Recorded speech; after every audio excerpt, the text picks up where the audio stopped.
আজ তোমাদের সাথে এমন একটা ওলের রেসিপি শেয়ার করব যেটা রান্না করলে এক থালা ভাত নিমেষে উঠে যাবে। তাহলে প্রথমে আমি এই ওলটাকে টুকরো করে কেটে নিচ্ছি, তোমাদেরকে দেখাচ্ছি কিভাবে এটা কাটতে হবে। ওলগুলোকে এরকম টুকরো করে কেটে নিতে হবে। ওল কাটতে গেলে এরকম তো ব্যাকা হয়ে যায়, এরকম করে এরকম বড় বড় বা ছোট যেরকম আপনাদের ইচ্ছে সেরকম করে টুকরো করে কেটে নেবেন। এখানে গ্যাসে জল বসিয়ে দিয়েছি, এর মধ্যে দেব অল্প একটু লবণ আর একটু হলুদ। এখানে জলটা ফুটে গেছে, এবার এর মধ্যে দিয়ে দেব ওলটা।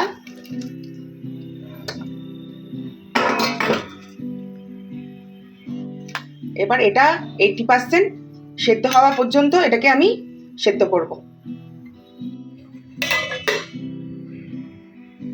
এবারে দেখে নেব এটা গলে গেছে কিনা।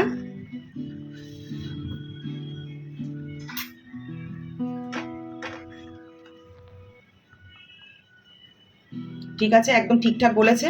এবার আমি গ্যাসটা অফ করে দেব আর একটা মশলা তৈরি করে নেব। মশলা তৈরি করার জন্য মিক্সিং জার নিয়ে নিয়েছি, এর মধ্যে দেব 2 চামচ পোস্ত, দেব 3 চামচ সর্ষে, এর মধ্যে দিচ্ছি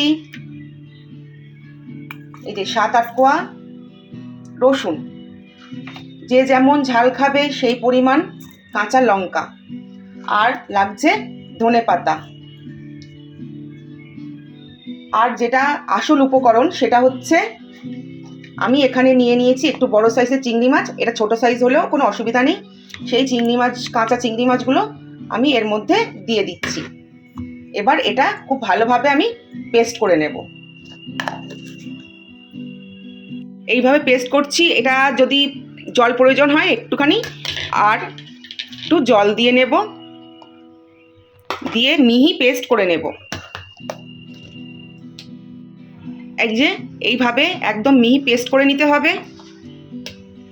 ওলটাকে একটা পাত্রের মধ্যে দিয়ে নিয়েছি, এবার এর মধ্যে আমি দেব এই মশলাটা। এই মশলাটা যদি মনে হয় আপনাদের শুকনো, তাহলে এর মধ্যে একটু জল মিশিয়ে নিতে পারেন। আমি এখানে এই বাটি ধোয়া জলটাই দিয়ে দেব এর মধ্যে। এবার এর মধ্যে দেব পরিমাণ মতো লবণ। লবণটা একটু টেস্ট করে তারপরে দেবে। আর দেব এর মধ্যে সামান্য হলুদ। এবার এটা খুব ভালোভাবে আমি মিশিয়ে নেব। সামান্য একটু জল দিয়েছি, জল দিয়ে এটা মেখে নিয়েছি। আর এর মধ্যে এবারে দেব তেল। তেলটা একটু বেশি দিতে হবে। এবার আবার ভালোভাবে আমি এটা মিক্স করে নিচ্ছি। ভালোভাবে এটা মেখে নিয়েছি। এবার এর ওপর দিয়ে দেবো কয়েকটা লঙ্কা। এটা যার যার পছন্দ, আমি একটু ঝাল খাই সেই জন্য দিয়ে দিয়েছি। এবার এটা আমি চাপা দিয়ে বসাবো। এখানে কড়াই বসিয়ে দিয়েছি, কড়াইতে জল দিয়েছি, একটা স্ট্যান্ড দিয়ে দিয়েছি। এই যে স্ট্যান্ডের ওপরে বসিয়ে দিয়েছি।